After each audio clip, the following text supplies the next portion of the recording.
अस्सलाम वालेकुम students. Professor Zahir Cheema, HED chemistry professor. Azad Jammu and Kashmir public service commission का जो पास पेपर हैं उनको सॉल्व करके तो एक आपके सामने उसका एक ओवरव्यू देने लगे हैं। ये जो बेटे Azad Jammu Kashmir public service commission के जो पास पेपर्स हैं इसमें मैंने देखा है कि जो इसका जो लेवल है एमसीक्यू का को आमतौर पे एफएससी और बीएस लेवल का इसमें एमसीक्यूज हैं। कोई 60 to 70% पेपर जो है वो आपका एफएससी बेस आया हुआ है और जो बाकी 30% पेपर वो बीएस लेवल का है। साथ में पेडागोजी शामिल है, कुछ पोर्शन जो है, कुछ एमसीक्यूज जो हैं। और हमने जो हमारे पास अवेलेबल पेपर था हमने उसको सॉल्व करने की कोशिश की है और हमने ट्राई की है कि बेटे जो बेस्ट इसका सोल्यूशन है वो आपके सामने पेश किया जाए। ये हमारे एम के प्रेपरेशन की जो ऑनलाइन सीरीज़ है ये उसके पेपर्स हैं जो हमारे यूट्यूब चैनल पे हमारी वेबसाइट पे अवेलेबल है। आप उसको देख सकते हैं और स्क्रीन पे हमारा नंबर भी मौजूद है। आपने कोई इसी तरह भी प्रेपरेशन करनी हो, कोई आपके पास अच्छी सुजेशन हो, यू कैन शेयर अस। ठीक है, थैंक यू सो मच। ये हमारा जो पेपर है उसमें देखिए हमारा जो फर्स्ट एमसीक्यू है इसमें, फिर देखिए इसमें दो तरह के इसमें पोर्शन है। एक हमारा पोर्शन का ताल्लुक किससे है, उसका ताल्लुक हमारा पेडागोजी से है। और एक का ताल्लुक किससे है, वो हमारे पास है केमिस्ट्री से। तो लाइक इसमें दो पोर्शन है, पेडागोजी और इंग्लिश। सबसे पहले हमारा जो फर्स्ट एमसीक्यू है वो देखिएगा, which is the most abundant element in the earth crust. ठीक है, इनमें से जो हमारे पास ये जो चार ऑप्शन आए हैं इसमें हमारा आंसर कैल्शियम है, इन चारों ऑप्शन में से। ठीक है, लेकिन अगर आप बात करें वैसे जनरली हमारे पास जो एलिमेंट अगर एमसीक्यू आता कि ये तो इस एमसीक्यू में जो हमारा आंसर कैल्शियम है। बट ओवरऑल हमारे पास अगर पूछा जाए which one of following is most abundant in the earth crust, हमारा जवाब आए ऑक्सीजन जो कि 49 to 51% है। नंबर 2 पे सिलिकॉन आएगा। नंबर 3 पे कौन आएगा, उसके बाद नंबर 3 पे हमारे पास आ जाता है नंबर 1 पे ऑक्सीजन था, नंबर 2 पे सिलिकॉन है, थर्ड पे हमारा एल्यूमिनियम जो कि 9 से 11% है। और फिर उसके बाद बाकी एलिमेंट्स हैं लाइक आयरन वगैरह जो है, क्रोमियम वगैरह, वो हमारे एलिमेंट आ जाते हैं। सही हो गया। The pH range of Acer rain क्या है जी, हमारे पास वो है लेस देन 5। हमारे पास जो एसर रेन है ये है क्या कि भाई हमारे पास जब एक लंबे अरसे के बाद जब हवा में बहुत से पोल्यूटेंट मौजूद हों जिसमें नाइट्रोजन ऑक्साइड है, NO2 है, SO2 है, H2S है, कार्बन डाइऑक्साइड है, इस तरह जो H2S वगैरह जो हमारी गैसेस जब हवा में मौजूद हों और बारिश एक लंबे अरसे बाद पड़े, तो हमारे पास उसमें जो कंसंट्रेशन ऑफ दीज गैसेज जब वो वाटर के रिएक्शन करके वाटर CO2 मिले, कार्बोनिक एसिड बनेगा, नाइट्रस और नाइट्रिक एसिड बनेगा, सल्फ्यूरस और सल्फ्यूरिक एसिड बनेगा। तो उससे क्या इथेरेन बनती है, इसकी पीएच लेस देन 5 होती है। स्टूडेंट्स की अगली बात यह है कि हमारा थर्ड एमसीक्यू देखिएगा, which is not mineral of aluminium. ठीक है, उसमें ये देखिए जी हमारे पास मिनरल ऑफ एल्यूमिनियम कौन सा, डायस्पोर्स की एल्यूमिनियम की मिनरल है। यस, कुरंडम भी है, बॉक्साइट भी है, गिब्साइट भी है, लेकिन गैलेनाइट इसकी और नहीं है। उसकी वजह क्या है कि भाई देखें जो हमारे पास एल्यूमिनियम की जो सबसे कॉमन ओर है वो गिब्साइट, बॉक्साइट, कोरंडम और डायस्पोर है। फेल्ड्स्पार भी इसकी टाइप है। बट जो ग्रेनाइट है उसका ताल्लुक हमारे पास मरकरी वगैरह जैसे HDS है, या हमारे पास जिंक सल्फाइड जैसे जिंक ब्लेंडी कहती हैं, वो और तरह के मिनरल हैं जिनका ताल्लुक हमारे सल्फर वगैरह से है या मरकरी से है। लेकिन जो ग्रेनाइट है that is not mineral of aluminium at all. To avoid the formation of ionic compound, which substance is used for disinfecting the water? भाई देखिए हमारे पास जो वाटर है उसको डिसइंफेक्शन हम कैसे करते हैं। हम आमतौर पे जो है जो क्लोरीन उसको यूज करते हैं। लेकिन क्लोरीन क्या करती है, क्लोरीन अगर हमारे पानी में फिनोल मौजूद है, क्लोरोफिनोल बनने के चांस हैं। अगर हमारी जो क्लोरीन है अगर हम उसको एज अ डिसइंफेक्टेंट यूज करेंगे तो क्या चांस है कि हमारा वो जो वाटर है उसके अंदर हमारे पास मीथेन के कुछ कंपाउंड मौजूद हैं किसी भी हाल में, तो वो हमारा CCl4 क्लोरोफॉर्म बन सकता है। सो हम क्लोरीन की जगह क्या यूज करते हैं, एलम, पोटाश एलम यूज करते हैं, जो क्या करती है इस कंपाउंड को यूज जो है वाटर को जो है वो डिसइंफेक्टेड भी करती है। हम बाज़ औक़ात KMnO4 भी यूज करते हैं, जिसे हम कहते हैं पिंकी कहा जाता है जिसको। ठीक है, KMnO4 भी यूज की जाती है। But potash alum is the most benefit, या समझ लें कि सबसे ज़्यादा सेफेस्ट जो हमारा कंपाउंड पोटाश एलम है। और अब नहीं सदियों से यूज हो रही है। इसके अलावा ClO2 भी यूज की जाती है, क्लोरीन डाइऑक्साइड वो भी यूज की जाती है। बट इनमें से हमारा जो आंसर वो है potash alum. Distillation of phenol with zinc produce, आपने फिनोल को जिंक से मिलाया तो क्या बना, जिंक ऑक्साइड बना और साथ बेंजीन बनेगा। वह सिंपल से रिएक्शन है। जिंक जो है वो उसकी ऑक्सीडेशन हो जाएगी और जिंक ऑक्साइड बनेंगे, ZnO, इसमें जिंक +2 चार्ज आएगा और O पे -2 चार्ज आएगा। और जो फिनोल है उसका जो OH का पोर्शन है वो खत्म होके O चला गया जिंक के साथ और हमारा बाकी क्या बच गया, बेंजीन बच गया। बेंजल्डिहाइड गिव्स, मजे के एमसीक्यू पे बेंजल्डिहाइड क्या करते हैं, बेंजल्डिहाइड हो या हमारा फॉर्मेल्डिहाइड हो, ये क्या करती हैं, कैनिज़ेरो रिएक्शन करती हैं। Because both benzaldehyde and formaldehyde both do not have any kind of alpha hydrogen. तो जो एल्डोल कंडेंसेशन वो कौन करता है, जो एल्डोल कंडेंसेशन कौन करेगा जिसमें अल्फा एच मौजूद होगा, और कैंजारो कौन करेगा जिसमें अल्फा एच मौजूद नहीं होगा। और वो कौन कौन है, बेंजल्डिहाइड है, फॉर्मेल्डिहाइड है, ट्राइक्लोरोस्टेल्डिहाइड है, ट्राईमिथाइलस्टेल्डिहाइड है। फॉर्मेल्डिहाइड की देखें जब भी बात हुई है तो फॉर्मेल्डिहाइड क्या देगी आपको, ये भी कैंजारो रिएक्शन देगी। एल्डोल कंडेंसेशन है या जो अल्कोहल कंडेंसेशन है, ये इसका ताल्लुक किससे है, ऐसे एल्डिहाइड या कीटोन से जिनके अंदर अल्फा एच मौजूद होता है। बट फॉर्मेल्डिहाइड हो गया या बेंजल्डिहाइड हो गया, दोनों क्या देंगे, कैनेज़ेरो देंगे, जिसके अंदर क्या बनेगा, अल्कोहल बनेगा कंसर्निंग कंपाउंड का, और साथ का क्या बनेगा, सोडियम साल्ट बनेगा, क्योंकि NaOH एज अ इसमें रिएक्टेंट यूज किया जाता है, एज अ बेस भी यूज किया जाता है। The gas obtained by reaction of CaC2 with water, भाई ये हमारा गैस कौन सी बनेगी, इथाइन बनेगी। CaC2 जो है और वाटर कंबाइंड होके ethyne CH triple bond CH और साथ कैल्शियम हाइड्रोक्साइड बनेगा। This is the industrial preparation of या commercial preparation of ethyne. The formula of litharge, litharge हमारे पास क्या है, this is a ore of lead या this is a compound of lead, इसका फार्मूला PbO है। Litharge जो है ये बैटरीज में यूज किया जाता है। Dilute nitric acid on reaction with copper produce, अगर डाइल्यूट है तो NO गैस बनेगा, अगर यहाँ कंसर्न नाइट्रिक एसिड आ जाए तो हमारा NO2 गैस बनती है।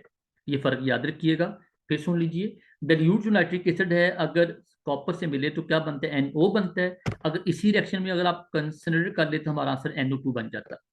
और इसी जगह अगर आप कॉपर कर लेते dilute nitric acid with zinc sorry, तो हमारे पास लाफिंग गैस बनती है। अगर कॉपर की जगह पे क्या जिंक आ जाए तो लाफिंग गैस बनेगी, उसका फार्मूला N2O होता है। Modern periodic table has been dissolve in blocks, 4 blocks हैं भाई, कौन कौन से, S P D F block. S block और जो P ब्लॉक हैं both are called as representative elements. D और F का ताल्लुक किससे, ट्रांजिशन एलिमेंट से है। मेटल्स फॉर्म यूजुअली, मेटल में कौन से ऑक्साइड बनते हैं, ये वर्ड ऑक्साइड है ना कि साइड्स है। मेटल फॉर्म ऑक्साइड्स कौन से, बेसिक। मेटल में बेस जो कॉमन ऑक्साइड बेसिक हैं बट एम्फोटेरिक बनते हैं, जैसे हमारे पास एल्यूमिनियम है, जैसे बेरिलियम है। और जो non metal they always form the acidic oxides.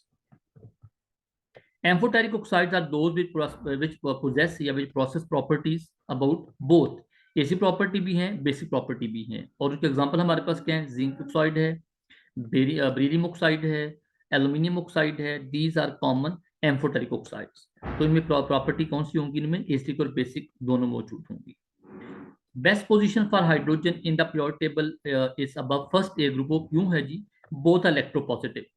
Number 2 similar electronic configuration भी किसी हद तक ठीक है क्योंकि S1 है, बट जो इलेक्ट्रोपॉजिटिव ज़्यादा अच्छी बात है क्योंकि वजह ये है कि जो हमारा H है वो है 1s1, बट बाकी जो हमारे एलिमेंट हैं वो 2s1 भी है, 3s1 भी है, 4s1 भी है।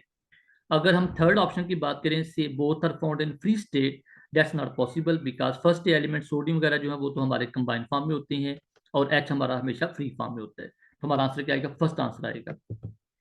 विच of following set is considered as coinage metal, ये हमारे एलिमेंट कौन से, कॉपर सिल्वर और जो है गोल्ड हैं।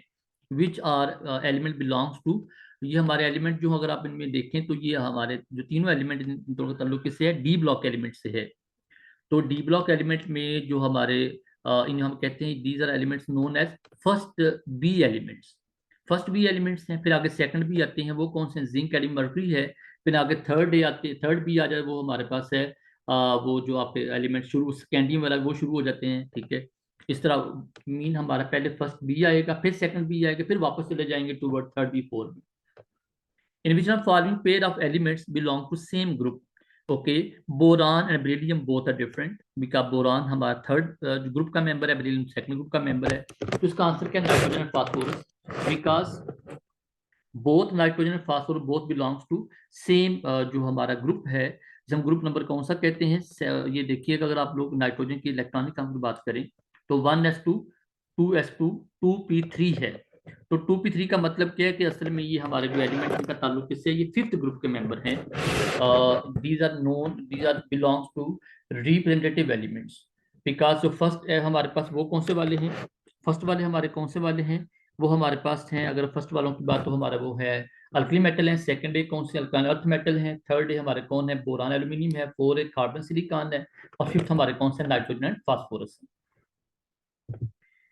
Which of all is not the periodic property? भाई इनमें periodic property कौन सी नहीं है? What is periodic property? The property which belongs to change across the group and periods.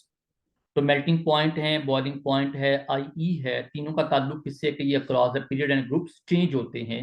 But जो कोऑर्डिनेशन नंबर ऑफ आयंस है उसका ताल्लुक किससे है कि number of ligands around central metal ion is known as coordination number. और ये कभी भी किसी भी एलिमेंट की ये पीरियोडिक प्रॉपर्टी नहीं होती, बिकॉज हमारा एक ही जो एलिमेंट है वो डिफरेंट जगह पे डिफरेंट पीरियोडिक नंबर के लिहाज से डिफरेंट कोऑर्डिनेशन नंबर रखता है। जैसे कोबाल्ट है, कोबाल्ट का कोऑर्डिनेट नंबर वो 2 भी हो सकता है, 4 भी हो सकता है, 6 भी हो सकता है। An element has electronic configuration 1s2, 2s2, 2p3, which group does this element belongs to. जो हमारे अवेलेबल इसमें आपके जो ऑप्शन है उसमें देखिए 2, 4, 7। इसको अगर आप जज करना हो तो क्या करेंगे, 2, 4, 7। लाइक आपके पास जो ऊपर एलिमेंट के ऊपर जो एटॉमिक नंबर दिए गए, जो हमारे ऊपर इलेक्ट्रॉन है S2 और फिर p3 जो है, उनमें जो हमारे एलिमेंट्स ऊपर दिए गए हैं, उसमें जो इलेक्ट्रॉन दिए गए हैं 1s2, 2s2, और आप उनको सबको जमा करें तो ये हमारा क्या बनता है, ये हमारा सेवंथ ग्रुप बनता है। किस लिहाज से, अरेंजमेंट के लिहाज से। वैसे ये बिल्कुल ये दिस बिलोंग्स टू नाइट्रोजन, जो कि हमारा फिफ्थ ग्रुप का मेंबर है। बट इन ऑप्शन हमारा आंसर क्या ग्रुप 7 आएगा, वैसे इसका जवाब फिफ्थ ए बनता है। The integrated curriculum stand for, ये बीएड का पोर्शन शुरू हो गया जिसमें कुछ एमसीक्यू देखिएगा। The integrated curriculum stand for engaging students in activity related to a real life situation। तो ये जो हमारे पास बीएड का पोर्शन है जिसे पेडागोजी कहते हैं, उसमें आपके पास जो ब्लूम टेक्सोनोमी वगैरह हैं, ये बेसिक जो टेक्निक्स हैं, ये उनके एमसीक्यूज हैं।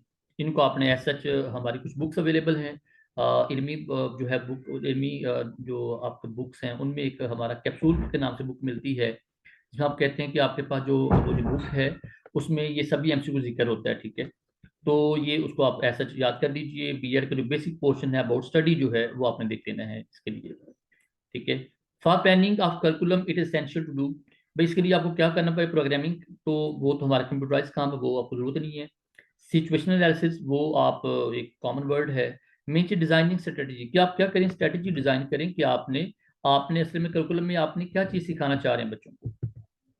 The basic required in the processing of curriculum is formation of objective है, कंटेंट सिलेक्शन एंड ऑर्गेनाइजेशन है, ऑल ऑफ दीज। लाइक आप दोनों काम करेंगे, अल्फा बीटा दोनों काम करेंगे तो हमारे पास क्या बनेगा, एक हमारे जो करिकुलम है, जो हमारा सिलेबस है वो बनेगा। In your computer subject you allow your class as a part of motivation before discussing from the role of computer as a tool, how it is that chat use in this context. इसमें communication tool है भाई हमारे पास, कि आप क्या कर रहे हैं, आप उनको कम्युनिकेट कर रहे हैं, उनको इन्फॉर्म कर रहे हैं, तो ये हमारा क्या कहलाएगा, कम्युनिकेशन टूल कहलाएगा। अच्छा स्टूडेंट्स, मैं एक और बात देख रहा था कि जो हमारे ऐसे एमसीक्यूज हैं इनके मतलब कुछ हमारे वेबसाइट भी हैं जिनमें ये एमसीक्यू ऐसे लिखे हुए हैं, तो आप उन वेबसाइट पे हेल्प ले सकते हैं, वो जो एमसीक्यू उनको ऐसा याद कर सकते हैं विद आंसर्स। तो इससे आपका बीएड पोर्शन भी कवर अप हो सकता है। जो एफएससी बीएस पोर्शन हम कवर करवाएंगे, और जो बीएड पोर्शन उसके लिए हम आपको मुकम्मल गाइड करेंगे, हमारे पास उसके शॉर्टकट नोट्स भी अवेलेबल है। Which is incorrect about computer conferencing, कहते हैं इनमें कौन सी बात गलत है। It refer to live student interaction with an expert, भाई देखिए बात ये, कंप्यूटर कॉन्फ्रेंसिंग में आपके कंप्यूटर एक्सपर्ट होना जरूरी नहीं है, आप खुद इसको मैनेज कर सकते हैं। It is known as discussion, वो तो ठीक है, इसका ऑनलाइन क्लास डिस्कशन भी है। Is permit two or more individual to engage, ये सारी बातें बिल्कुल ठीक, लेकिन इसमें आपको ये जो बात है, it refer to live live student interaction with an expert, it's not necessary. Expert आप हैं चाहे नहीं है, फिर आप कंप्यूटर कॉन्फ्रेंस कर सकते हैं। In dealing with problem, whether they are intellectual or behavioral, the first step of taken by the teacher is to, भाई देखें अगर आपके इश्यूज हैं, आपके अगर आपके प्रॉब्लम है, इंटेलेक्चुअल हैं या आपके बिहेवियरल हैं, तो आपको क्या करना पड़ेगा, जो आपका टीचर है, जो आपका कंसर्निंग टीचर है, वो क्या करेगा, ट्रीटमेंट ट्रीटमेंट उसका काम ही नहीं है। उसको ये है कि आप सभी स्टूडेंट्स को सेम ट्रीट करेंगे, वो भी पॉसिबल नहीं, क्योंकि ऐसा तो मुमकिन नहीं होता, क्लास में कभी भी आप ट्राई तो कर सकते हैं बट ऐसा होता नहीं है। Right a prospective program for each student. आप क्या करें कि सभी बच्चों के लिए एक प्रोग्रामिंग डिजाइन करें दैट्स टू मच हेक्टिक। तो what is best way, that is कि आप make a diagnosis of the problem, तो आप उसका हल सोचें और बच्चों पे इम्पोज करना शुरू कर दें। लर्निंग इज क्या, लर्निंग क्या, लर्निंग हमारे पास है मैनिपुलेशन है लर्न बाय द टीचर, कि जो आपके पास है, जो आपने लर्न किया किसी टीचर से, उसको सिखाया गया है बाय एक्टिविटीज, वो हमारे पास काम है।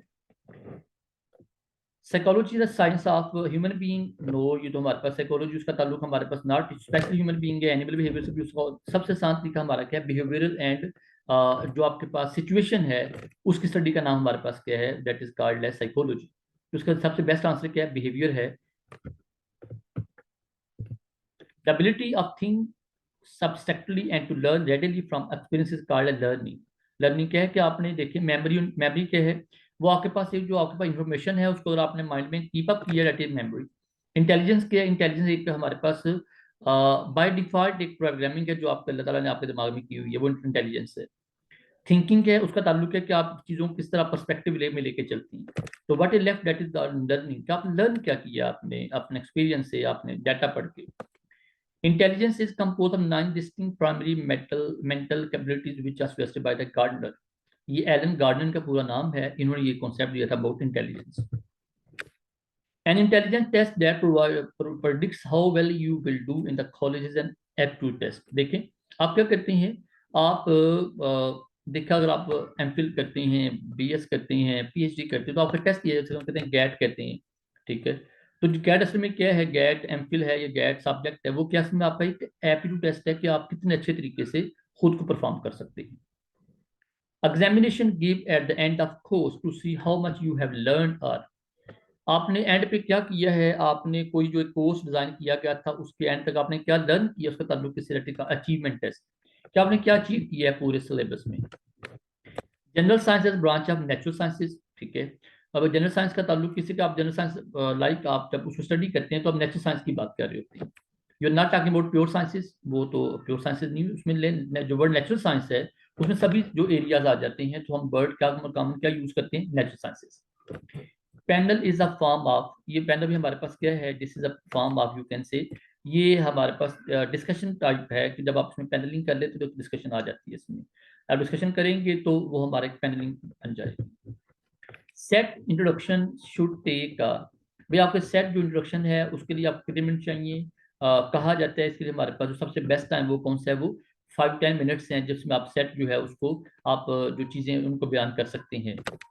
Teaching skill is the art performance habit attitude. Okay, मजे का एमसीक्यू है। टीचिंग स्किल असल में क्या है, ये आर्ट है, परफॉर्मेंस है, हैबिट है, या हैबिट तो नहीं है, क्योंकि हैबिट तो है वो उसका ताल्लुक हमारे पास टीचिंग स्किल से नहीं आता। परफॉर्मेंस और आर्ट और एटीट्यूड, एटीट्यूड जो असल में वो तो हमारे असल में आगे लर्नर कह के वो एटीट्यूड कैसे परफॉर्म करता है, बाकी हमारा ऑप्शन दो रह गए, आर्ट और performance.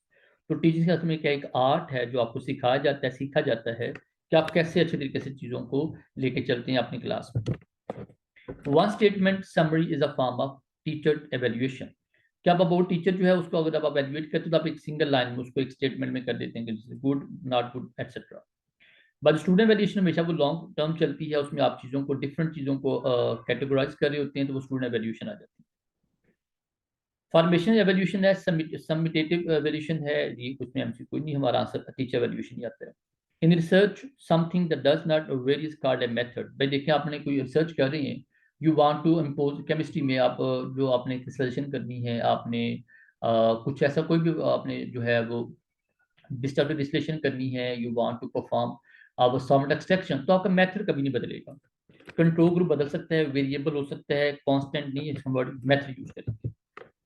Which correlation is the strongest -1, मतलब इसका मतलब क्या है कि आपका ऐसा कौन सा कोरिलेशन जो बिल्कुल लाइक जब उसको आप कहेंगे फलां चीज है तो वो क्या +10 है, -90 है, +90 है, नो। -1 का मतलब है कि वो हमारा प्रॉपर एक फिगर है, प्रॉपर एक डाटा है जो शो ऑफ करे कि भाई हमारे पास फलां चीज इतनी माइनस इतनी प्लस है। मेल्टिंग पॉइंट ऑफ ग्रुप 7 है, ग्रुप डाउन द ग्रुप का इंक्रीज है, 7 है कौन से हैं, वो फ्लोरीन, क्लोरीन, ब्रोमीन, आयोडीन, एसिटीन है। डाउन द ग्रुप क्या होता है, लंदन डिस्पर्शन फोर्सेस बढ़ जाती हैं, उन लंदन डिस्पर्शन फोर्सेस के बढ़ने की वजह से हमारा जो मेल्टिंग पॉइंट है वो बढ़ जाता है। लाइक हमारा fluorine, chlorine both are gases, bromine liquid है और हमारा आयोडीन वो क्या है, सॉलिड है।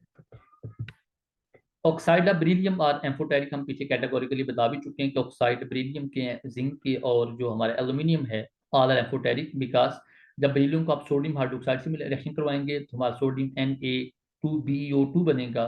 अगर आप सल्फ्यूरिक एसिड मिलाएंगे बेरिलियम को तो ये बेरिलियम सल्फेट बना देगा। तो ये एसिड से मिलता है और साथ बेस से मिल जाता है। Which one of following is not an alkali metal? Okay भाई, देखो अल्कली मेटल कौन है? Lithium, sodium, potassium, rubidium, caesium, francium. उसमें रेडियम का जिक्र नहीं आता। तो हमारा आंसर क्या आएगा? Radium. Which of following sulphate is not soluble in water? हमारी जो टेक्स्ट बुक एफएससी की उसमें कैटेगोरिकली सिंपल लाइन लिखी है, barium sulphate is practically insoluble. तो दो आपने बातें याद रखनी है हमेशा। क्या भला? सबसे पहली बात यह है कि about first a sulphate are water soluble, second is sulfate are water insoluble, and insolubility increase down the group। Like हमारे पास जो बेरिलियम सल्फेट है, आपके पास कैल्शियम सल्फेट, मैग्नीशियम सल्फेट, वो पानी में सॉल्युबल है किसी ना किसी तरीके से। बट हमारे जो बेरियम सल्फेट है जो एंड वाला है वो हमारा प्रैक्टिकली इनसॉल्युबल है।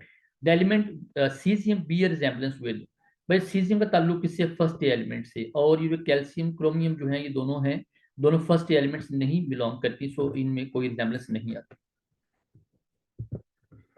The ore calcium sulphate dot two water molecule has a general name, कौन सा? जिप्सम। अगर आप इसी जिप्सम को हीट करें और ये सिंगल वाटर मॉलिक्यूल रह जाए, लाइक हमारे पास जो 3 क्वार्टर वाटर मॉलिक्यूल उड़ जाए, तो इसका नाम क्या बनेगा? प्लास्टर पेरिस बनेगा। और आप इसको और फर्दर हीट करें तो ये क्या बनेगा? डेड बर्न जिप्सम बनेगा। जो कैल्साइट है, डोलोमाइट है, Epsom salt, MgSO4 dots and water molecule हैं। जो कैल्साइट है वो कैल्शियम कार्बोनेट है। जो डोलोमाइट है उसका ताल्लुक हमारा जो पोटासियम है उसके ओर से है।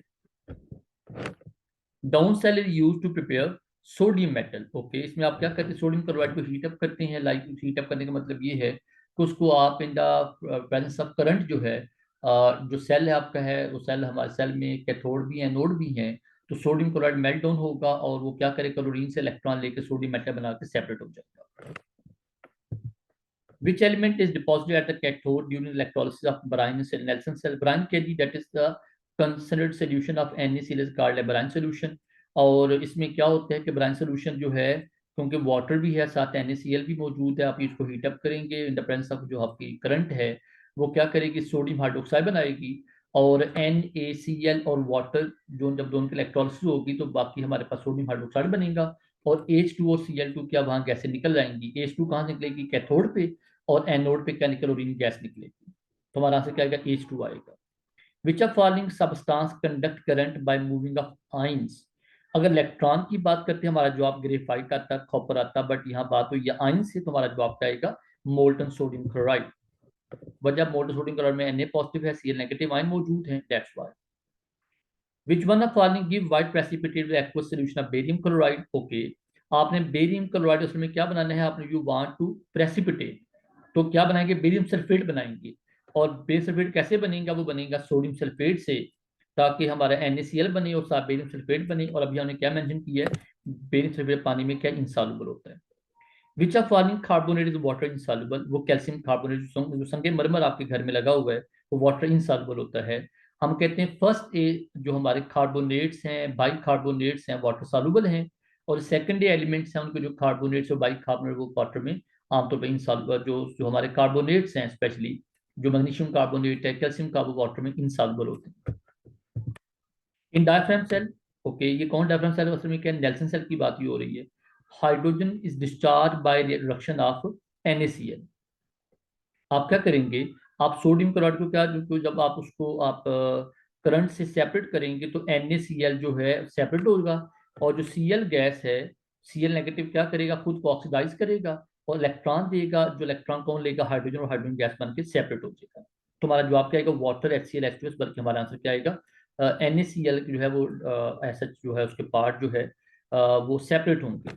और वाटर में से H पॉजिटिव जो है वो क्या करेगा? उसकी रिडक्शन हो जाएगी। तो रिडक्शन असल में किसकी हो रही है? वाटर के H पॉजिटिव की। ऑक्सीडेशन किसकी हो रही है? Cl नेगेटिव की हो रही है। Alkali metals are name so because their oxides are basic. भाई देखिए बात ये है, जब भी लिथियम, सोडियम, पोटासियम, रुबिडियम से लेके सभी जो हमारे एलिमेंट्स हैं उनको जब वाटर में सॉल्व करते हैं या वाटर जब इनको ऑक्सीजन से मिलाते हैं तो ऑक्साइड क्या होते हैं? बेसिक होते हैं। नंबर 2 लिखा है, they oxides are oxides and hydroxide are water soluble. Good MC, good good answer, but ये है कि ज़्यादा इसका जो अच्छा आंसर है वो अगर आप समझें तो इसका आंसर 4 भी कर दें बजाय नंबर 1 के। क्या हम कहते हैं बोथ ए एंड बी, बेहतर आंसर है, सॉरी इसको आंसर चेंज कर दीजिएगा। तो इसका आंसर ये ज़्यादा बेटर है कि they oxides and hydroxides are water soluble. हम कहते हैं अलिकली का मतलब ही हमारे पास क्या होता है आंसर में वाटर सॉल्युबल बेसिस। तो हम कहते हैं कि वाटर सॉल्युबल बेस का मतलब कि हाइड्रोक्साइड की बात कर लें तो हमारा इसका आंसर जो है वो नंबर 2 का बजाय नंबर 1 की। फार्मूला चिली साल्टपेटर का वो सोडियम नाइट्रेट है, NaNO3 है। और जो नंबर 2 है वो है असल में हमारा कैल्साइट है। और जो नंबर 3 है वो बेराइट उसे कहते हैं। बेराइट का फार्मूला जो बेरियम नाइट्रेट भी है। इसके अलावा हमारा जो बेराइट है वो असल में बेरियम सल्फेट के साथ कुछ और साल्ट मिक्स होते हैं। लिखा जी kind of food no chilli salt we don't have consider with any kind of food. The element which are very abundant earth crust वो कौन है? Silicon and aluminium. मैंने अभी कहा था बच्चों को कि सिलिकॉन 19 to 21% अवेलेबल है और जो आपका एल्यूमिनियम है वो आपका 9 to 11% है। ये नंबर थर्ड जो है मोस्ट अबंडेंट है। Second, i.e. potential of alkali metals are very high due to, उसका जो आंसर है इनर्ट गैस कॉन्फ़िगरेशन। वो ये अल्कली मेटल में S1 होता है। जब एक इलेक्ट्रॉन निकल जाएगा पीछे क्या रह जाएगा? पूरी हमारे पास वो जो आपका शेल है वो मुकम्मल रह जाएगा। पीछे जो हमारे एलिमेंट बचेंगे उनमें सब में क्या होगा? उनका आउटर मोस्ट शेल मुकम्मल होगा। जैसे लिथियम है उसमें 3 इलेक्ट्रॉन, आखिरी इलेक्ट्रॉन चला गया, बाकी रह गया 2। तो 2 इलेक्ट्रॉन हीलियम बन गया। अगर आप सोडियम की बात, इलेक्ट्रॉन 11 थे, एक गया, बाकी रह गए 10। ऐसे आपके पास कैल्शियम था, सॉरी पोटासियम था, उसमें इलेक्ट्रॉन 19 थे, एक या बाकी रह गया 18। तो इनर्ट गैस कॉन्फ्लुएंट की बन जाती है।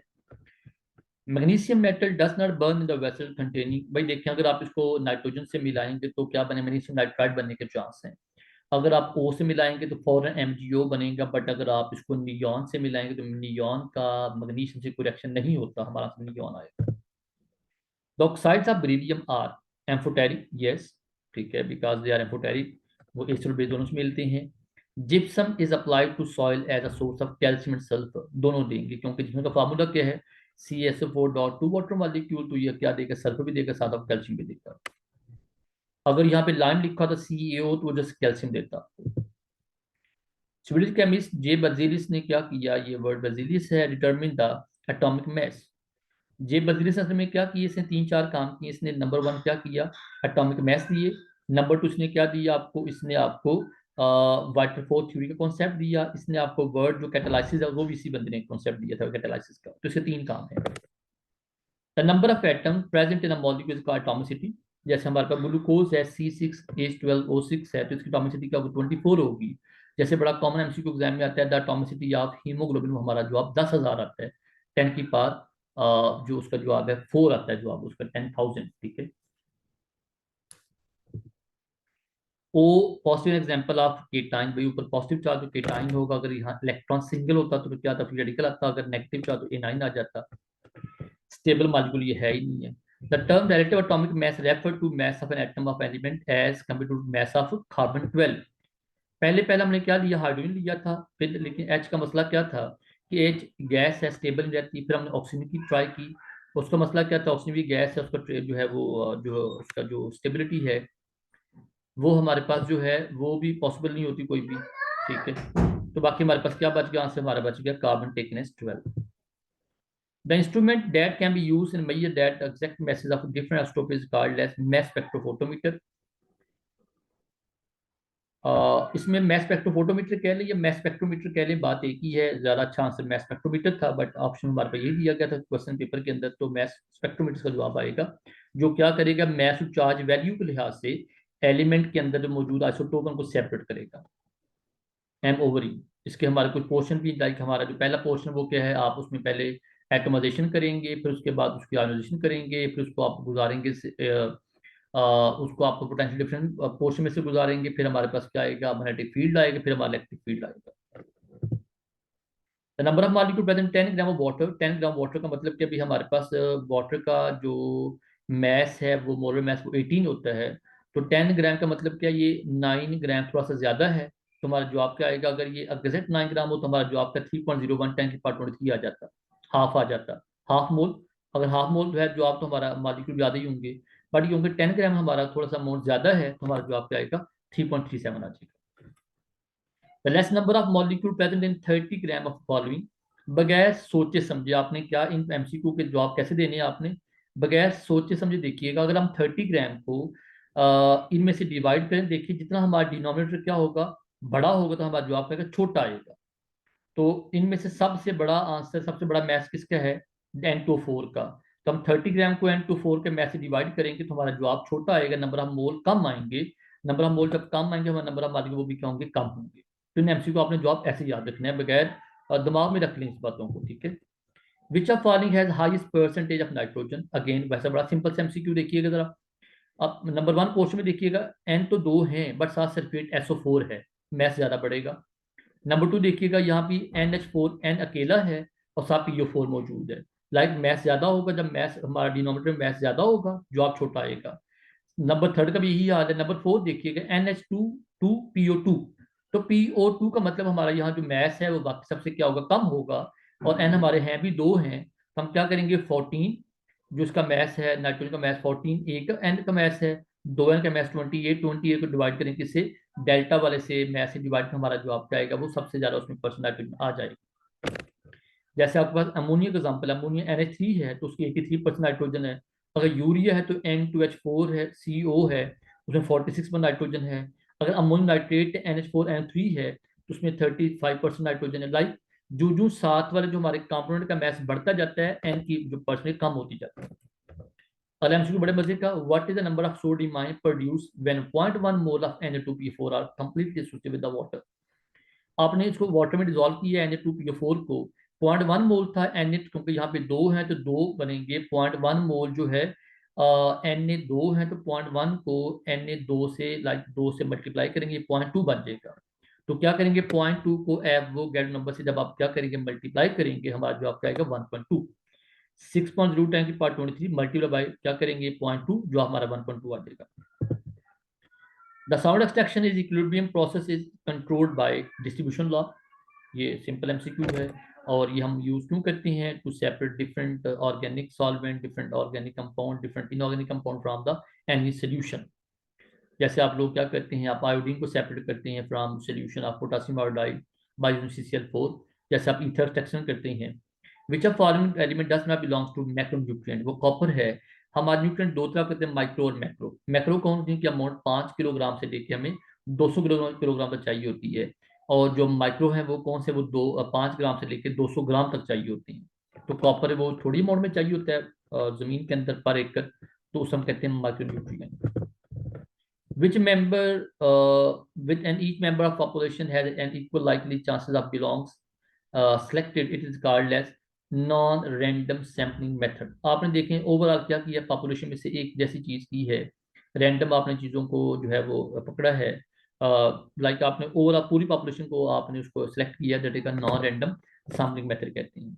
कोटा सैंपल कब कहते हैं, जब आपने एक प्रॉपर एक स्कूल ऑफ थॉट को अप्रोच किया हो। स्नोबॉल एग्जाम्पल है, ये तो कोई वर्ड नहीं है। And equally probability selection method, ये एक जस्ट ऑप्शन है। Which one is set of element taken from a large population according to certain rules, वो स्टैटिस्टिक्स है, ठीक है।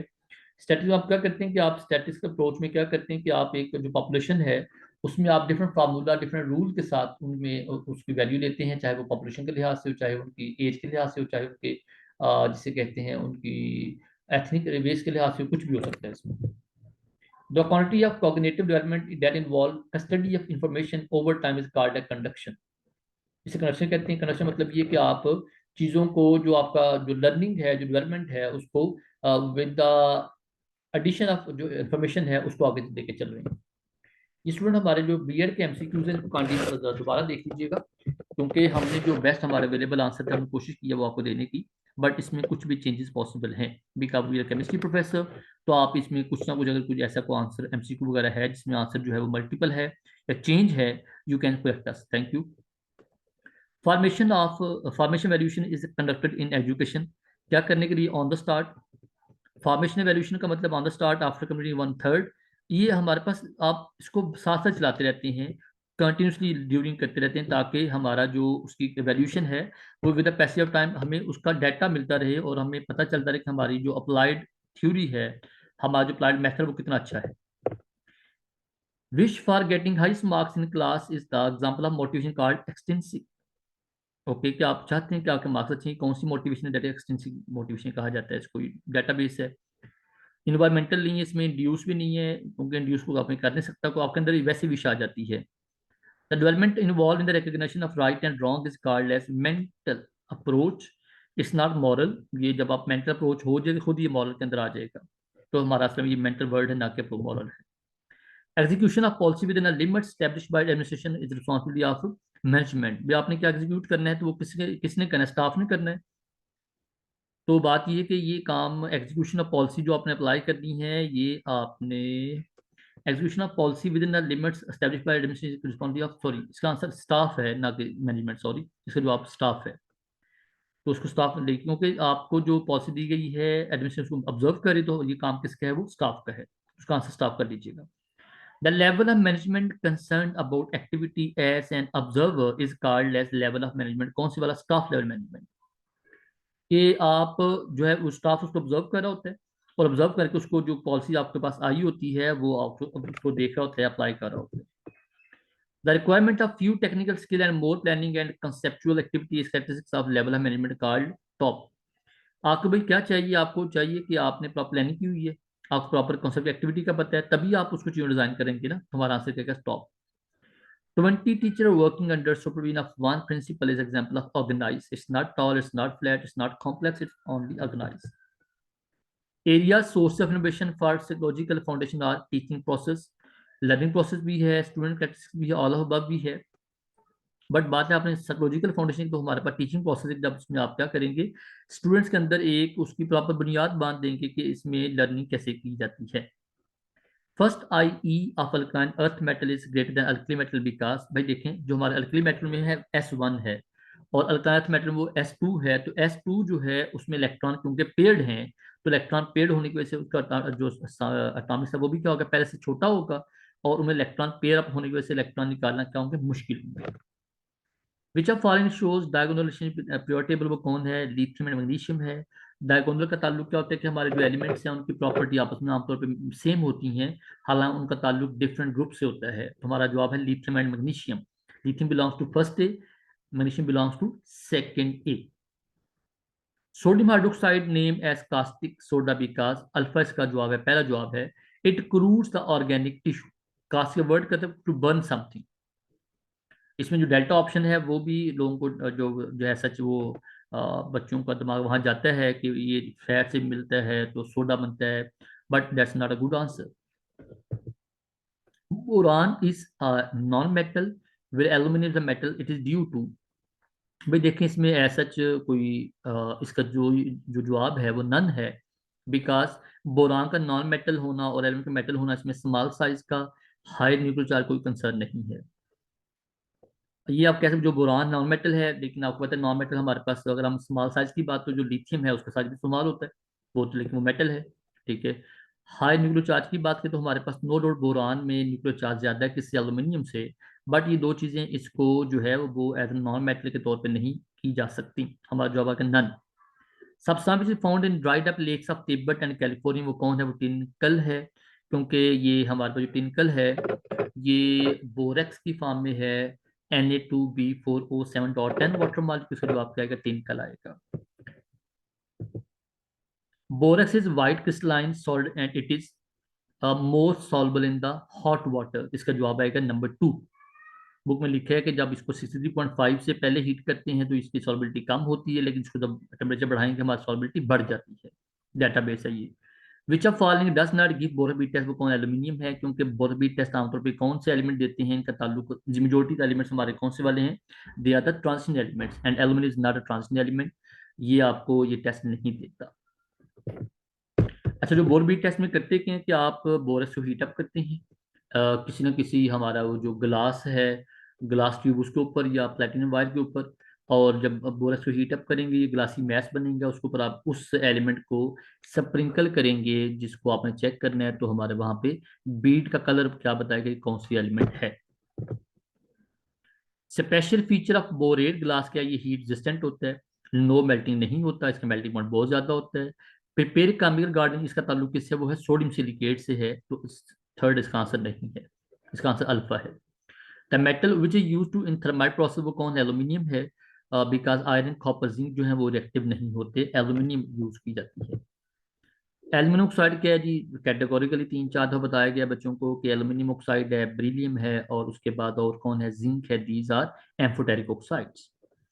विच electronic configuration correspond to the elements of group third A? तो third ए का मतलब है, फर्स्ट ए क्या था, S1 था, सेकंड ए S2 था, थर्ड ए में क्या, क्योंकि एस मुकम्मल हो चुका था, अब किसकी बारी, पी की बारी है, तो P1 आएगा। तो आंसर क्या आएगा, दूसरा आएगा 3P1। तीन के लिए मिनरल ऑफ बोरान, ठीक है, क्योंकि एल्यूमिनियम की हम बात की है, बॉक्साइट गिब्साइट है। सिलिकॉन हमारे वैसे SiO2 होता है। कार्बन की जो हमारी और होती नहीं है। In network of silica, one silicon किससे मिला होता है, वो मिला होता है Si, जो है वो असल में साइड में चार ऑक्सीजन होते हैं। और मजे की बात ये है, जिसका जो एम्पिरिकल फार्मूला SiO2 ही होता है, लेकिन उसमें जब आप उसको एक चंक की फॉर्म में देखते हैं, सिलिकॉन डाइऑक्साइड को, रेत को, तो उसमें सिलिकॉन के इर्द गिर्द चार ओ लगे होते हैं। Thank you so much students, ये हमारी डिस्कशन थी। इसमें जो आपका बीएड पोर्शन है उसमें अगर कोई मिस्टेक है तो छोटी मोटी पॉइंट उसको देख लीजिएगा, ठीक है। उसमें क्योंकि हमने जो अपने बेस्ट आंसर सोचे थे बीएड पोर्शन को देखे हैं हमने, और बाकी जो आपका ये जो टोटल आपका पेपर था जो हमारे पास अवेलेबल था, हमने इसमें बेस्ट आंसर सोचने देखने की कोशिश की है। इसमें हमारा स्क्रीन पे कॉन्टैक्ट नंबर मौजूद है। हमारी पूरी टीम है जिसमें सर मुबशर हैं, वो बायोलॉजी को और जोलॉजी को ट्रीट करते हैं। देन मैं केमिस्ट्री प्रोफेसर हूँ, और उसके बाद हमारे सर सुप्तान बॉटनी को डील करते हैं। फिर हमारे एस एन जावेद साहब हैं, इंग्लिश वो फिजिक्स के हैं। फिर हमारे पास चांद साहब हैं, चांद अकील साहब हैं, वो इंग्लिश के बड़े मायनार प्रोफेसर हैं। All the professor belongs to government sector. और हमारा जो पूरा एक ग्रुप है जो इन बच्चों को एज सच हम ऑनलाइन प्रेपरेशन करवा 2015 से करवा रहे हैं। तो अगर कब किसी बच्चे ने किस तरह प्रेपरेशन कर, हमसे कॉन्टेक्ट कीजिए। Thank you so much. अल्लाह हाफिज़।